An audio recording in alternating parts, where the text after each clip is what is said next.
Magkasamang namasyal sa Dubai ang napapabalitang magkasintahang sina Kim Chiu at Paolo Avellino.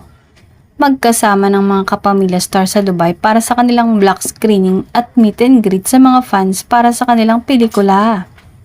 Mainit na sinalubong ng mga kababayang Pinoy sa California ang pagdating ng kapamilya stars. Bonus pa ang meet and greet sa kanilang mga idolo. Sa comment section ng kanilang post, maraming fans ng Kim Pao ang natuwa sa update ng dalawa sa kanilang Instagram account. Marami kasing picture na magkasama ang dalawa bago umuwi at bumalik ng Pilipinas. Magkasama din ang dalawa dahil sa iisa lamang ang place na kanilang ibinibida sa kanilang account.